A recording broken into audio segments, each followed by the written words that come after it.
Bismillahirrahmanirrahim. Assalamualaikum warahmatullahi wabarakatuh. Alhamdulillah wassalatu wassalamu ala Rasulillah wa ala alihi wa sahbihi wa mawalah wa la hawla wa la quwwata illa billahi wa ba'du. Alhamdulillah, segala puja dan puji hanya milik Allah Jalla fi'ula. Salawat dan juga salam kita hadiahkan kepada Rasul kita, qudwah kita, uswah kita, Nabi kita Muhammad sallallahu alaihi wa ala alihi wasallam. Pembahasan di malam hari ini masih menceritakan tentang Baitul Maqdis ataupun Palestina. Kenapa kita ulang-ulang permasalahan ini? Supaya kita kaum muslimin tetap ada hubung kait kita dengan saudara-saudara kita yang ada di sana. Karena setiap hari kondisi mereka itu bukan membaik, tapi semakin terpuruk, dan setiap hari korban berjatuhan.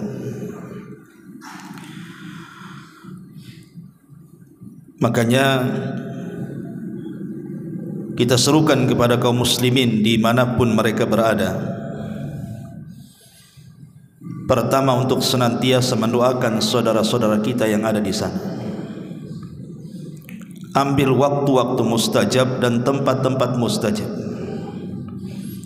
karena itulah yang dihajatkan mereka, kekuatan Allah subhanahu wa ta'ala yang akan menolong mereka. Kemudian yang kedua,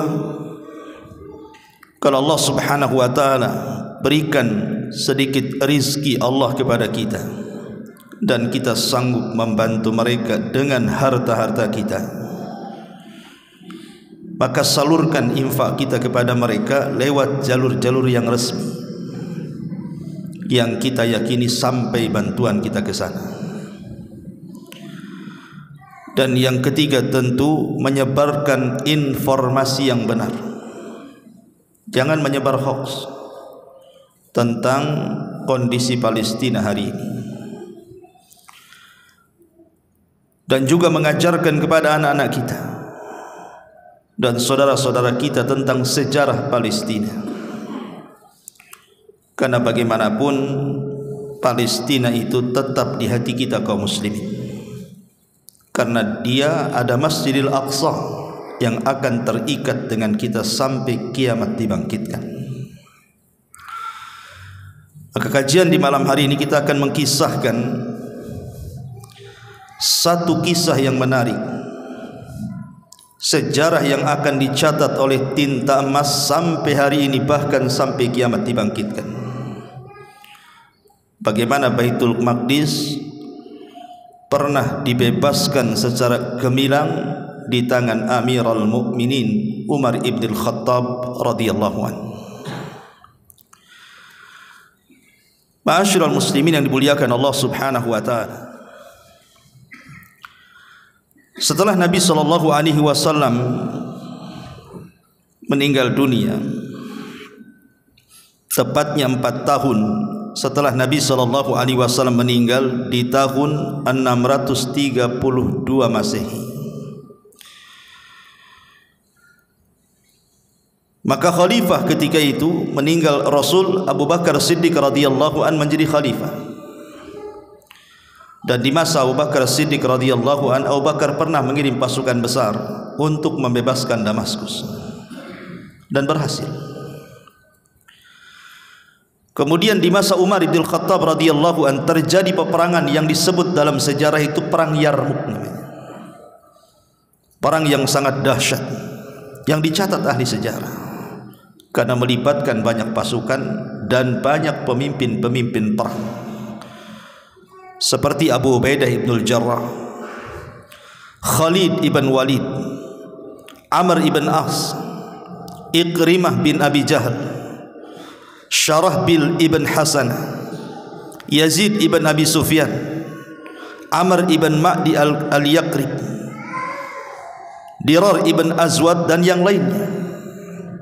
Bahkan ketika itu melibatkan kekuatan kaum muslimin yang kuat, walaupun tidak seimbang pasukan kaum muslimin dengan pasukan Nasrani kala itu. Tetapi Allah Subhanahu wa taala berjanjikan dalam Al-Qur'an, kam min fi'atin qalilatin ghalabat fi'atan katsiratan biidznillah. Berapa banyak kelompok yang kecil bisa mengalahkan kelompok yang besar karena izin dari Allah Subhanahu wa taala. Karena kekuatan itu hanya milik Allah, bukan karena kuantitas ataupun banyaknya jumlah pasukan. Singkat cerita, setelah di masa Umar bin Khattab radhiyallahu an, pasukan kaum muslimin berhasil menguasai Syam dan sekitarnya. Mulailah kemudian mereka bergerak menuju Baitul Maqdis. Ingat ketika itu Baitul Maqdis tidak dikuasai Yahudi, belum ada orang Yahudi di situ. Baitul Maqdis di zaman itu dikuasai orang-orang Nasrani di bawah kekuasaan Batrik. Maka Abu Ubaidah ibn al-Jarrah ketika itu membagi pasukan menjadi 4 pasukan perang dan dipimpin oleh 4 pemimpin perang, tentu di bawah panji kepemimpinan Abu Ubaidah ibn al-Jarrah radhiyallahu anhu. Ketika kemudian Abu Ubaidah ibn al-Jarrah sampai di Urdun, Yordania, maka Abu Ubaidah ibn al-Jarrah mengirim surat ke Baitul Maqdis, ke daerah Iliyah, ahlu Baitul Maqdis, dan meminta kepada Batrik yang menguasai Baitul Maqdis ketika itu untuk berdamai atau masuk Islam. Tapi kemudian ditolak dua-duanya, tidak mau berdamai dan tidak juga mau masuk Islam. Terpaksa akhirnya Abu Ubaidah ibn al-Jarrah mengepung Iliyah dan Baitul Maqdis selama 4 bulan lamanya. Akhirnya penduduk Iliyah pun kemudian mereka kesulitan, karena bagaimanapun pengepungan yang cukup lama membuat mereka kelaparan, tersiksa, tidak aman hidupnya, seperti yang sekarang terjadi di Palestina, dikepung dari semua arah, mana ada keamanan lagi. Akhirnya kemudian mereka pun menyerah dan siap islah dengan kaum muslimin, melakukan perdamaian. Tapi Batrik kemudian memberikan syarat bahwa perdamaian itu hanya ditandatangani oleh Umar ibn Khattab radhiyallahu anhu, bukan oleh pasukannya atau pemimpin pasukannya. Akhirnya kemudian Abu Ubaidah ibn al-Jarrah pun mengirim surat ke Madinah agar Umar datang dan langsung dia yang melakukan islah perdamaian bersama Batrik penguasa Iliyah kala itu. Berangkatlah Umar ibn Khattab, namun sebelum itu Umar berusaha untuk meminta saran kepada sahabat-sahabat yang ada di kota Madinah. Dan Umar pun kemudian memanggil Utsman ibn Affan radhiyallahu anhu dan juga Ali radhiyallahu anhu, meminta saran keduanya. Apakah saya harus berangkat ataukah tidak? Dan ingat bahwa peperangan di zaman itu kaum muslimin banyak membuka negara-negara menjadi negara Islam seperti Mesir, Irak, Syam dan yang lainnya. Tapi Umar bin Khattab radhiyallahu anhu tidak pernah mau datang.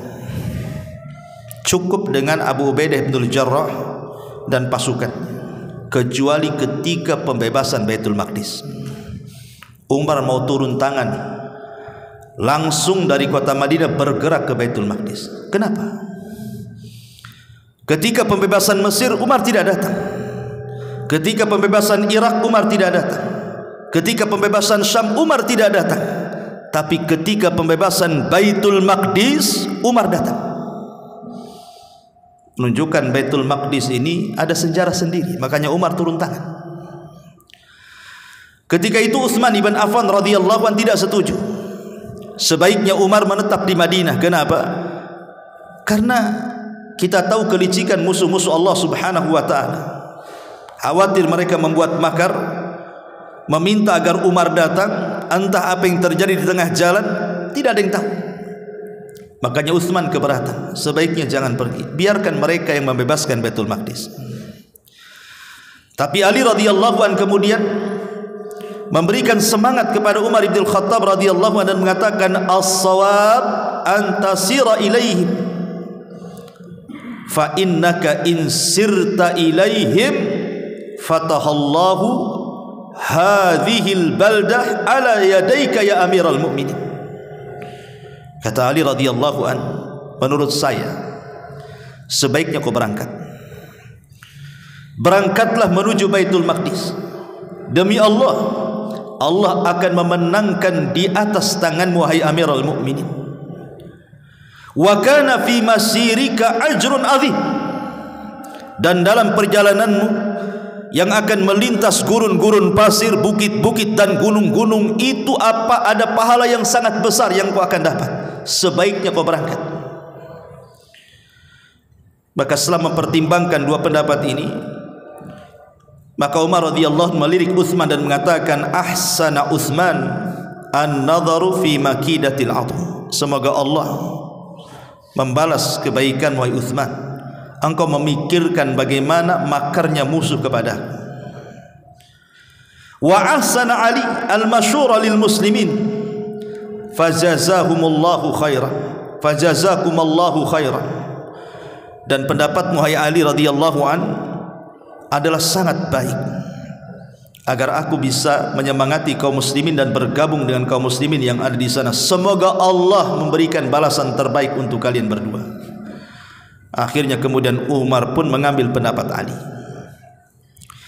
Ma'asyiral muslimin yang dimuliakan Allah Azza wa Jalla, berangkatlah Umar bin Khattab radhiyallahu an bersama pembantunya. Subhanallah, orang nomor satu dunia Umar bin Khattab kala itu, dia tidak mau berpasukan untuk berangkat dari Madinah menuju Baitul Maqdis, padahal pasukannya di mana-mana. Tapi Umar radhiyallahu an ingin berangkat sendirian bersama pembantunya Aslam. Kemudian Umar radhiyallahu an memberikan contoh terbaik. Inilah akhlak seorang pemimpin. Ketika dia menyiapkan satu kendaraan unta, karena hanya dengan untalah yang bisa menyampaikan perjalanan yang cukup jauh dari Madinah ke Baitul Maqdis, karena kuda tidak mungkin melintasi padang pasir. Yang sanggup melintasi padang pasir itu hanya unta. Makanya kenapa Allah Subhanahu wa taala menjadikan kekuasaan Allah ada pada unta. Afala yanzuruna ilal ibili kaifa khuliqat. Tidakkah kau lihat bagaimana unta diciptakan? Itulah binatang yang sangat kuat yang bisa melintasi padang pasir. Tapi Umar hanya membawa satu unta. Ketika itu Umar radhiyallahu anhu mengatakan kepada Aslam, ya Aslam, nanti kalau kita sudah berjalan, tarkab anta uqbatan wa ana arkab uqbatan. Sekali-kali kau naik, aku yang bawa unta. Sekali-kali aku yang naik, kau yang bawa unta. Kemudian Umar memberikan syarat, ketika engkau berada di atas unta, bacalah Al-Quran, biar aku mendengarkannya. Dan ketika aku yang di atas unta dan kau yang menggiringnya, aku akan membaca Quran supaya engkau bisa mendengarnya. Alangkah indahnya perjalanan disertakan dengan zikir kepada Allah Azza wa Jalla. Ikhwan, harusnya seperti itu.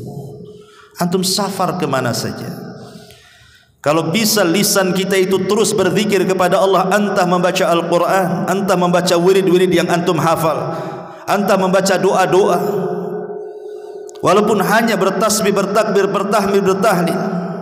Karena bagaimanapun safar itu qit'atun minal azab, bagian daripada azab Allah Azza wa Jalla. Kita tidak tahu apa yang terjadi ketika safar.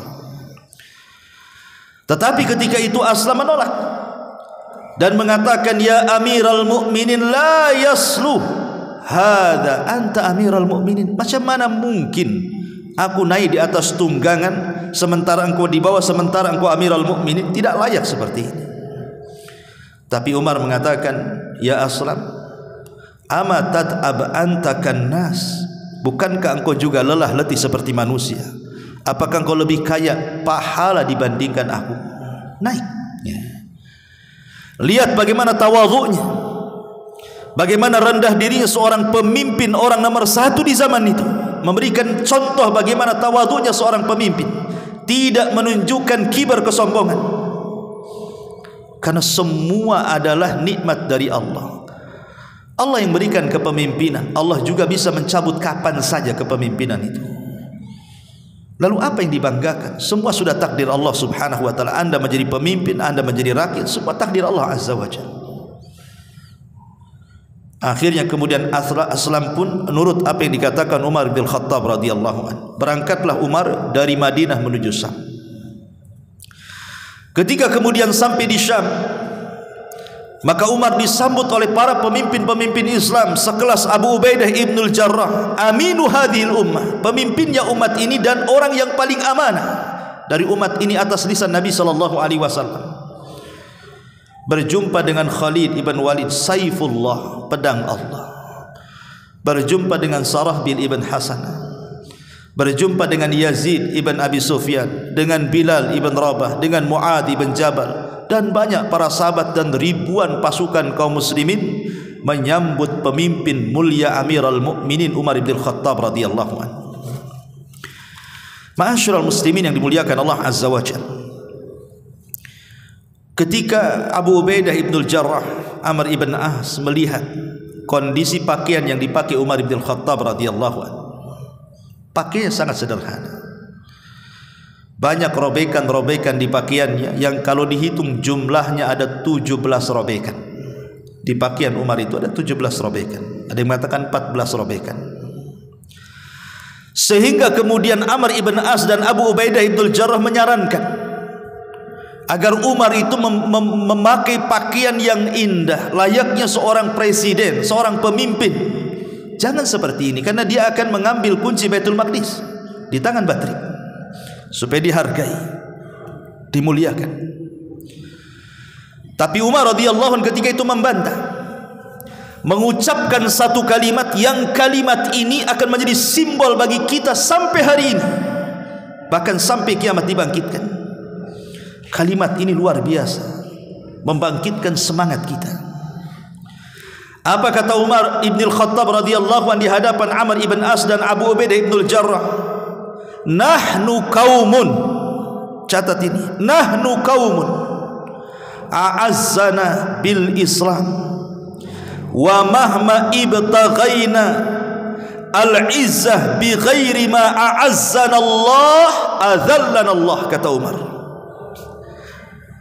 Kita ini, kata Umar, kaum yang dimuliakan dengan Islam, bukan dengan pakaian. Kita ini kaum yang dimuliakan dengan Islam, bukan dengan kendaraan. Kita ini dimuliakan oleh Allah dengan Islam, bukan dengan rumah yang megah, bukan dengan harta yang banyak. Tidak, kita ini kaum yang dimuliakan dengan Islam. Maka siapapun yang mencari kemuliaan yang bukan kemuliaan dari Allah subhanahu wa ta'ala berupa Islam, maka pasti Allah akan hinakan kita. Ini ucapan yang luar biasa, ikhwan. Islam itulah yang menjadikan kita mulia, bukan karena jabatan kita, bukan karena pangkat kita, bukan karena harta kita, bukan karena dunia kita. Islamlah yang mengangkat derajat seseorang. Ma'asyiral muslimin yang dimuliakan Allah azza wa jalla, karena sudah lama Umar itu tidak berjumpa dengan Abu Ubaidah ibnul Jarrah, orang yang sangat disayang Umar ibn Khattab. Bahkan satu hari Umar ibn Khattab pernah mengundang para sahabat kibar di rumahnya, kemudian mengatakan kepada para sahabatnya, bercita-citalah kalian. Maka satu persatu sahabat bercita-cita, ya Amirul Mukminin, kalau kami punya harta banyak, kami akan infakkan untuk di jalan Allah. Semua macam-macam cita-citanya, semua bicara dunia. Tapi Umar mengatakan, aku hanya bercita-cita kalian semua adalah Abu Ubaidah ibnul Jarrah. Kenapa? Umar sangat menghormati Abu Ubaidah ibnul Jarrah.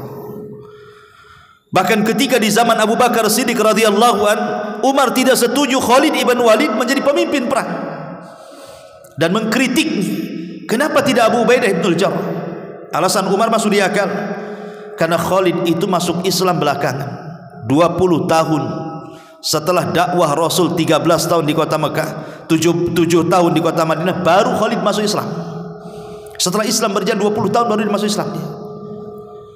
Tapi Abu Ubaidah as-sabiqunal awwalun, orang mula-mula masuk Islam, satu di antara 10 sahabat yang dijanjikan masuk surga. Makanya Umar kemudian tidak setuju. Tapi Abu Bakar cerdas dibandingkan Umar dan mengatakan, wahai Umar, kita tidak punya kemampuan seperti Khalid. Tidak saya, tidak Anda. Makanya ketika Abu Bakar Siddiq meninggal, Umar memuji Abu Bakar dan mengatakan, Abu Bakar pemimpin yang cerdas, mampu menempatkan seseorang pada tempatnya. Ma'asyiral muslimin yang dimuliakan Allah Azza wa Jalla, ketika berjumpa dengan Abu Ubaidah ibn al-Jarrah, Umar radhiyallahu an kemudian mengatakan kepada Abu Ubaidah ibn al-Jarrah, ta'al ya Aba Ubaidah, nabki wa natadzakkar fi hayatin Nabi sallallahu alaihi wasallam. Kemari wahai Aba Ubaidah, ayo kita ingat di masa-masa ketika hidup Nabi sallallahu alaihi wasallam di tengah kita. Berapa banyak perkara-perkara yang kita lalaikan dari Nabi sallallahu alaihi wasallam. Maka Umar pun menangis dan Abu Ubaidah pun menangis. Kemudian Umar sempat mengunjungi tenda Abu Ubaidah ibn al-Jarrah, jenderal perangnya. Rupanya ketika dia melihat rumahnya atau tendanya Abu Ubaidah ibn al-Jarrah, Umar radhiyallahu an merasa sedih. Kenapa tidak ada apapun di tenda itu? Padahal Syam sudah dikuasai termasuk Persia. Tidak ada emas, tidak ada perak, tidak ada harta. Padahal sudah membebaskan negara superpower ketika itu.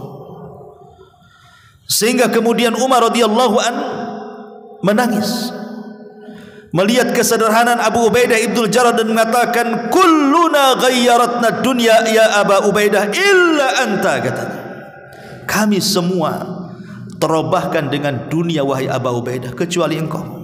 Dunia tidak merubahmu. Kami semua terubahkan dengan dunia kecuali engkau.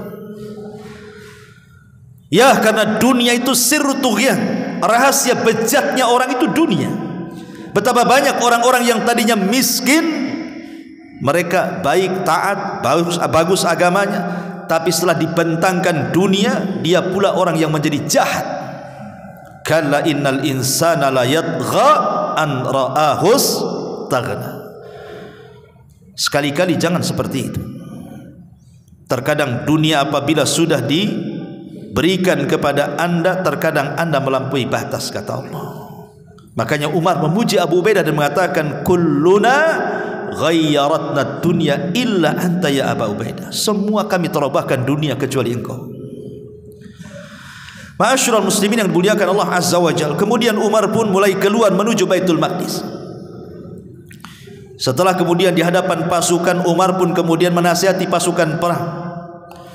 Setelah memuji Allah Subhanahu wa taala, kemudian Umar selalu berwasiat dengan wasiat Nabi sallallahu alaihi wasallam. Apa itu?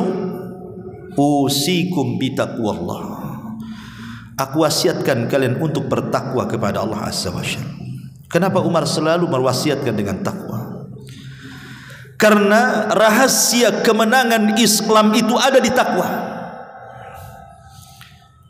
Ketika Amr ibn As radhiyallahu an membebaskan Mesir, kota Iskandaria, 2 tahun tidak bisa dikepung kotanya, tidak bisa masuk ke kotanya, 2 tahun, karena benteng Iskandaria kuat, sehingga Amr ibn As tidak bisa meruntuhkan Iskandaria Mesir ketika itu. Akhirnya Umar menyurati menyurati Amr ibn As radhiyallahu an, dan isi suratnya, kata Umar dalam surat kepada Amr ibn As ketika membebaskan Mesir itu, ingat ya Amr, kemenangan tidak akan terjadi jika maksiat kita kaum muslimin lebih banyak dibandingkan maksiat orang kafir. Jika kemaksiatan yang kita lakukan kaum muslimin jauh lebih banyak dibandingkan maksiat yang dilakukan orang-orang kafir, selamanya anda tidak mungkin menang. Subhanallah, nasihat luar biasa. Itulah nasihat takwa.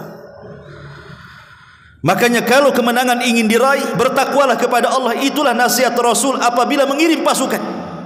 Dan itu pula nasihat yang diajarkan Umar kepada pasukan. Tapi kalimat yang jami, kalimat yang singkat, kalau direnungkan isinya luar biasa. Tapi anehnya di zaman sekarang kita setiap Jumat, bahkan dijadikan rukun Jumat lagi, khatib selalu mengatakan usikum wa nafsi bitaqwallah, usikum wa nafsi bitaqwallah. Aku berwasiat untukku dan kalian bertakwalah kepada Allah. Setiap khatib Jumat mengatakan seperti itu. Pertanyaannya, apakah setiap keluar dari masjid menambah takwa kita? Tidak juga. Rasanya sama saja. Ketika melangkah di hari Jumat, ketika keluar setelah Jumat, tidak ada perubahan di antara kita. Makanya sebagian para ulama mengatakan gagalnya orang melaksanakan Jumat itu kalau dia keluar setelah Jumat tidak ada yang berubah dalam kehidupannya. Maka itu jadi rukun bertakwa itu kepada Allah Subhanahu wa taala.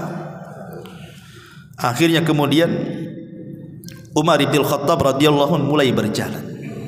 Tapi bagaimanapun kaum muslimin tidak setuju kalau pakaian Umar itu yang dipakai, yang penuh dengan robekan-robekan tadi. Akhirnya kemudian para sahabat pun kemudian menyarankan agar Umar memakai jubah yang berwarna putih yang indah supaya dihargai. Akhirnya karena banyaknya desakan, Umar pun kemudian merangkap tuh pakaiannya. Tapi karena merasa risih oleh Umar bin Khattab, apalagi naik di atas unta, Umar turun lagi, dicampakkannya pula pakaian itu. Tetap menggunakan pakaian yang ia pakai dari kota Madinah yang penuh dengan debu dan robekan itu. Subhanallah.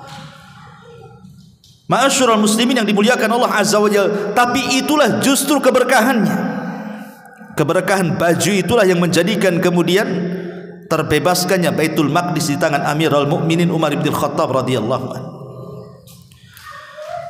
Ketika Umar radhiyallahu sudah mendekati pintu Baitul Maqdis, maka Umar pun bertakbir, Allahu Akbar, Allahu Akbar, Allahumma aftah lana fathan kabira wa ja'alana min ladunka sultanan nasira.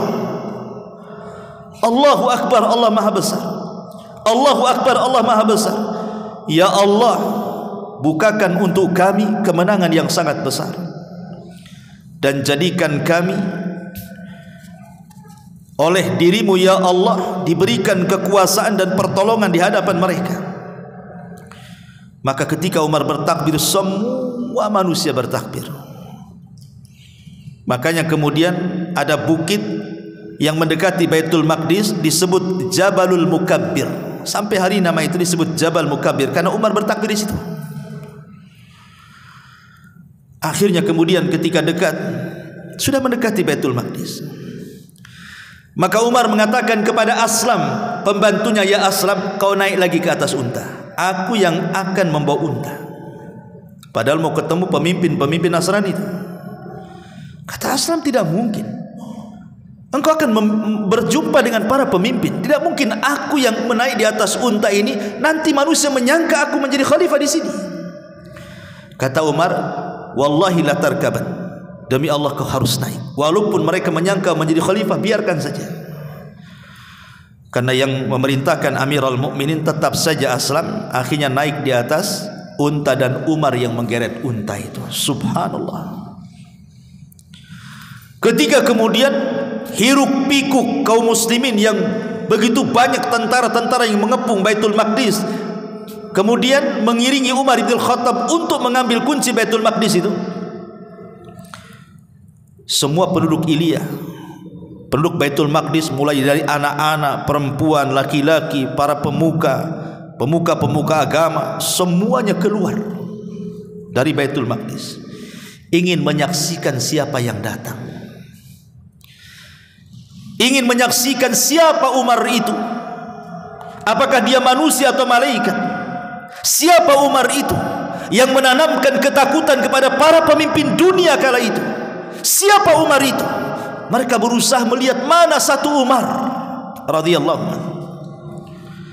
Maka orang-orang mengatakan, apakah orang ini datang hendak membawa kabar gembira kedatangan Umar, ataukah siapa orang ini? Apakah Umar yang sedang menunggangi unta itu, ataukah siapa dia? Maka muslimin mengatakan, la, bukan. Amirul Mukminin bukan orang yang sedang menunggang unta, tapi Amirul Mukminin dialah yang sedang menggeret unta. Dialah yang yaqudul jamal, dialah yang sedang menggeret unta. Itulah Amirul Mukminin, pemimpin kami, katanya. Akhirnya kemudian ketika Umar radhiyallahu an sampai saja di Baitul Maqdis, maka para pemimpin batrik-batrik Nasrani itu kemudian menyambut Umar bin Khattab radhiyallahu an. Kemudian Umar pun menjanjikan kepada mereka keamanan dan darah. Tidak ada yang ditumpahkan, tidak ada gereja-gereja yang dirobohkan, dan tidak ada fasilitas-fasilitas umum yang akan dihancurkan. Inilah pemimpin kaum muslimin. Tapi hari ini lihat Yahudi, semua dihancurkan. Mereka bukan sedang berperang, mereka sedang menghancur-hancurkan bangunan, membunuh anak-anak, perempuan, orang yang lansia yang tidak mampu untuk mengangkat senjata. Itulah kejahatan Yahudi. Tapi lihat Islam, inilah Islam, perang-perang, tapi ada aturan perang. Ma'asyiral muslimin yang dimuliakan Allah Azza wa Jalla, ketika kemudian Umar memberikan jaminan keamanan, maka Batrik, pemimpin Nasrani pun langsung kemudian mengatakan, hadza sahibu Muhammadin sallallahu alaihi wasallam. Inilah betul-betul sahabat Nabi sallallahu alaihi wasallam, Muhammad ibn Abdullah alaihi salatu wassalam. Inilah orang yang kami baca dalam kitab-kitab kami, bahwa dialah orangnya yang akan mengambil kunci Baitul Maqdis. Inilah orangnya, ha huwa dha, inilah orangnya, Umar bin Khattab radhiyallahu anhu. Kemudian setelah Umar radhiyallahu anhu membebaskan Baitul Maqdis, maka Umar meminta kepada Batrik untuk memberitahu di mana Masjidil Aqsa, sebelah mana Masjidil Aqsa. Maka kemudian para pemuka Nasrani pun memberitahu di mana tempat Nabi sallallahu alaihi wasallam akhir dari Isra beliau dan awal daripada Mi'raj beliau, Masjidil Aqsa. Lah kebetulan di situ ada namanya Kanisatul Qiyamah, gereja Al-Qiyamah milik orang Nasrani. Batrik mengatakan, ya Umar, salatlah kau di sini. Tapi Umar mengatakan, tidak, aku tidak akan salat di sini. Nanti apa kata manusia setelah sepeninggalku bahwa tempat ini Umar pernah salat, nanti orang salat di sini. Saya tidak mau salat di sini. Di mana Masjidil Aqsa? Ketika melihat Masjidil Aqsa dan ketika itu di hari Senin, Umar melihat pemandangan yang membingungkan, karena Masjidil Aqsa penuh dengan sampah, pembuangan sampah. Karena ketika itu orang-orang Nasrani ingin menghinakan Yahudi sehingga tempat suci itu menjadi tempat pembuangan sampah. Maka Umar radhiyallahu anhu merasa sedih dan mengatakan kepada para sahabat, bersihkan semuanya. Akhirnya mulai dari hari Selasa, Senin, Selasa, Rabu, Kamis, 4 hari para sahabat sibuk membersihkan Baitul Maqdis, Al-Quds, Masjidil Aqsa sampai betul-betul bersih. Maka kemudian Umar radhiyallahu an kemudian bertanya, di mana tempat solat Nabi ketika perjalanan Isra dan Mi'raj beliau? Akhirnya ditunjukkan, inilah tempat solat di Masjidil Aqsa. Ini tempat solatnya, di dalam masjidnya maksudnya. Akhirnya ketika itu pas hari Jumat, maka Umar radhiyallahu an melirik dan mengatakan, aina Bilal? Di mana Bilal?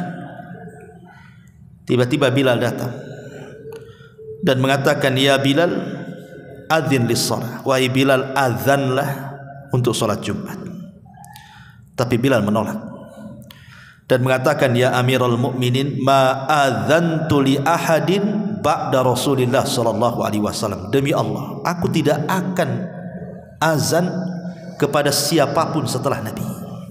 Aku sudah bersumpah, aku tidak akan mengumandangkan azan sepeninggal Nabi sallallahu alaihi wasallam. Kenapa Bilal menolak coba? Karena Bilal tidak tahan. Apabila dia mengumandangkan azan sampai kepada asyhadu anna Muhammadar Rasulullah, maka Bilal tidak bisa melanjutkan azannya. Teringat dengan Nabi sallallahu alaihi wasallam dan menangis.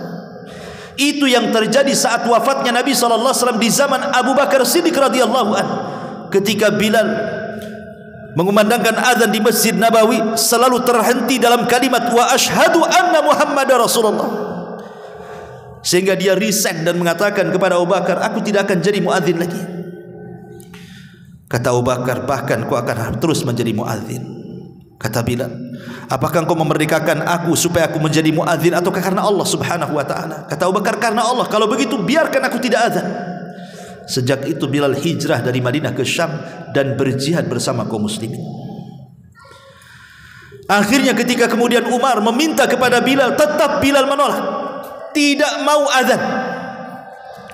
Sampai para sahabat marah dan mengatakan, ya Bilal ittaqillah, sa'alaka Amirul Mukminin.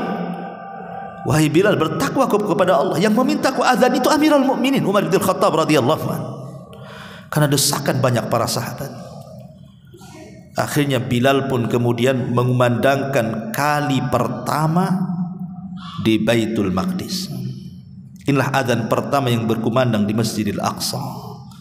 Bilal ibn Rabah, yang ketika itu sudah renta, sudah lemah, sudah tua, tapi dia berusaha untuk mengumandangkan azan setegas mungkin.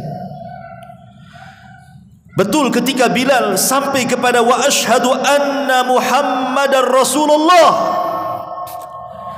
tiba-tiba Bilal menangis, Umar pun menangis, semua kaum muslimin menangis. Kenapa? Diingatkan dengan kehidupan mereka bersama Nabi sallallahu alaihi wasallam. Ma'asyiral muslimin yang dimuliakan Allah azza wajalla. Akhirnya kemudian setelah Bilal azan, maka Umar radhiyallahu an kemudian melaksanakan solat Jumat di situ. Maka kemudian Umar pun mengesahkan bahwa Baitul Maqdis, Palestina, di bawah kekuasaan kaum muslimin di zaman Amirul Mukminin, dan itu terjadi berabad-abad lamanya. Walaupun sempat kemudian dikuasai lagi oleh para Salibiyun, orang-orang Nasrani, tapi di zaman Mu'tasim kemudian dibebaskan kembali. Kemudian terjadi lagi di zaman Salahuddin Al-Ayyubi, tapi oleh Salahuddin Al-Ayyubi kemudian dibebaskan kembali. Kemudian terakhir di tangan Mesir setelah Perang Dunia Kedua. Tapi hari ini Baitul Maqdis bukan di tangan Nasrani, tapi di tangan Yahudi. Tentu ini akal-akalan Barat yang memindahkan orang-orang Yahudi dan menjajah warga Palestina sejak 1 abad yang silam sampai hari ini. Ma'asyiral muslimin yang dimuliakan Allah subhanahu wa ta'ala, dari sini kita tahu bahwa Baitul Maqdis ataupun Masjidil Aqsa Al-Quds adalah negeri yang sangat disucikan dan ada erat kaitan dengan kita kaum muslimin. Ya, memang 3 agama itu memperebutkan, saya sudah katakan. Bukan hanya kaum muslimin saja kan. Orang Yahudi menganggap bahwa disitulah tempat suci bagi mereka. Alasan mereka karena di situ tanah perjanjian mereka. Orang Nasrani juga mengatakan ini tanah suci kami, karena penyaliban Isa bin Maryam di sini menurut mereka, dan disitulah tempat perjamuan terakhir mereka dengan Isa bin Maryam. Tapi kaum muslimin, di situ ada Al-Aqsa, tempat akhir daripada Isra Nabi, awal dan akhir Mi'raj Nabi, dan pernah menjadi kiblat 3 tahun di Mekah dan 16 bulan di kota Madinah sebelum adanya peralihan kiblat dari Baitul Maqdis menuju Masjidil Haram. Pertanyaan pun muncul, Bagaimana dulu kaum muslimin berusaha untuk merebut Baitul Maqdis di tangan Salabiyun, dan dengan semangat ketakwaan mereka kepada Allah Subhanahu wa taala akhirnya Allah menangkan. Lalu apa yang sudah kita korbankan untuk Al-Aqsa, Baitul Maqdis, Palestina? Selama kita tidak mengikuti gaya para sahabat ketika membebaskan Baitul Maqdis, selama itu Allah tidak akan memberikan kemenangan kepada kita. Makanya pernah saya bahas tapi di lain tempat, kenapa sampai hari ini Allah Subhanahu wa taala belum mengizinkan Baitul Maqdis direbut kembali oleh kaum muslimin? Pertanyaan sederhana, kenapa Allah Subhanahu wa taala tidak memberikan kemenangan hari ini kepada kaum muslimin yang ada di Palestina? Kenapa? Ini kan pertanyaan namanya. Maka jawabannya, ma'asyiral muslimin yang dimuliakan Allah Azza wa Jalla, kalau dahulu Rasul dan para sahabatnya, mereka tidak menghayal soal kemenangan. Mereka hanya berusaha untuk meraih kemenangan dengan melakukan proses-proses. Kalau proses-proses itu tidak pernah dijalani, maksudnya proses untuk menuju kemenangan, maka selamanya kita tidak akan menang. Karena proses itulah yang penting sebenarnya. Sebab-sebab kemenangan itu yang harus penting. Sudahkah kita laksanakan sebab-sebab kemenangan itu? Seperti bertakwa kepada Allah, berdoa, tawakal, dan begitu seterusnya. Makanya Umar bin Khattab radhiyallahu an, aku tidak peduli dengan ijabah doa. Yang aku peduli hanyalah bagaimana caranya aku berdoa supaya khusyuk dan diijabah. Bukan soal hasil, tapi proses yang harus dipikirkan. Selama proses itu tidak pernah kita jalani, seperti apa yang dikatakan Umar radhiyallahu anhu kepada Amr ibn As, kalau maksiat yang kalian lakukan wahai kaum muslimin masih lebih banyak dibandingkan maksiat yang dilakukan orang-orang kafir, jangan harap Anda menang. Itu Umar yang mengatakan seperti itu. Ma'asyiral muslimin yang dimuliakan Allah Azza wa Jalla, kalau kita kaum muslimin ini masih berlumuran dengan kemaksiatan kepada Allah, mau teriak-teriak Palestina menang pun tidak akan Allah menangkan. Innallaha la yughayyiru ma biqaumin hatta yughayyiru ma bi anfusihim. Allah tidak akan merubah sebuah kaum sampai kaum itu yang merubah diri-diri mereka sendiri.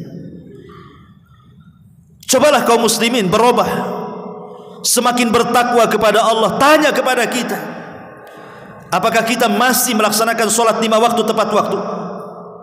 Tanya kepada diri kita, apakah kita masih bersedekah untuk membantu saudara-saudara kita? Tanya kepada diri kita sendiri. Apakah kita sering menghatamkan Al-Quran? Tanya kepada diri sendiri. Apakah kita sudah memperbaiki hubungan kita dengan Allah dan dengan hamba-hamba Allah? Tanya kepada diri kita sendiri. Kalau kita masih meninggalkan salat, tidak membaca Quran, tidak mau berzikir, tidak ada empati kepada kaum muslimin, berteriak-teriak kemenangan sampai kiamat, tidak akan menang. Cemana akan menang? Kemenangan itu datang dari Allah. Lalu apa hubungan takwa kita yang ada di Indonesia dengan kemenangan yang ada di Palestina? Apa hubungannya sekarang? Bukankah yang perang orang Palestina? Kenapa kita disuruh bertakwa juga di sini? Ma'asyiral muslimin, hubungan antar kaum muslimin itu bukan terbelah dengan negara. Hubungan antar kaum muslimin itu tidak akan terbelah dengan daerah, dengan negara, dengan provinsi, tidak. Karena hubungan kaum muslimin yang ada di Palestina, yang ada di Mesir, yang ada di Yordania, yang ada di mana saja, termasuk yang ada di Indonesia, itu satu badan. Kata Nabi SAW, Mathalul mu'minina fi tawadihim wa tarahumihim wa ta'atufihim kal jasadil wahid idza ishtaka minhu udhun tada'alahu sairul jasadi bil humma was sahari. Permisalan seorang mukmin satu dengan yang lainnya dalam hal kecintaan, kasih sayang mereka itu seperti satu badan, satu tubuh. Apa yang mereka rasakan kita rasakan di sini, sehingga ada erat kaitan kita dengan mereka karena kita ini satu tubuh masalahnya. Kalau seandainya jari kita ini terputus, satu tubuh merasakan sakit. Kalau seandainya warga Palestina tersakiti, kita pun tersakiti. Sebagaimana kita tersakiti, mereka juga tersakiti. Jadi kita tidak bisa dipisahkan antara kita dengan mereka. Makanya ketakwaan kita di sini juga tidak akan terpisahkan dengan ketakwaan yang ada di sana. Sekarang apa yang Anda lakukan? Anda berdemo ke sana kemari, mengharapkan kemenangan, mencela orang-orang Zionis Yahudi, sementara ketika berdemo Anda meninggalkan salat, Anda tidak baca Quran, Anda tidak berzikir, Anda meninggalkan perintah Allah Subhanahu wa taala. Lalu apa yang Anda harapkan dari ijabah doa Allah Azza wa Jalla? Ma'asyiral muslimin yang dimuliakan Allah Azza wa Jalla. Maka sebenarnya yang kita hajatkan atau yang mereka hajatkan adalah kebaikan, dan itu tidak mungkin diraih kecuali dengan ketakwaan kita kepada Allah Azza wa Jalla. Perbaiki kehidupan kita supaya doa-doa kita melesat sampai ke langit. Karena doa itu, kata Imam Ibnul Qayyim, terbagi menjadi dua. Dia seperti senjata dan pemain senjata. Kalau tajam pedangnya, yang memainkan pedang itu lihai, maka dia mudah untuk membunuh lawannya. Tapi kalau pedangnya tajam tapi yang memainkannya tidak lihai, boleh jadi mungkin senjata makan tuan. Oleh karena itulah, maka bukan hanya doanya saja yang khusyuk, tapi kita yang berdoa juga memperbaiki diri. Karena hanya orang-orang yang bertakwa kepada Allah, itulah yang dimuliakan Allah Subhanahu wa taala. Inna akramakum indallahi atqakum. Sesungguhnya yang paling mulia di antara kalian adalah orang yang bertakwa kepada Allah Subhanahu wa taala. Wallahu a'lam bishawab. Kajian di malam hari ini singkat saja.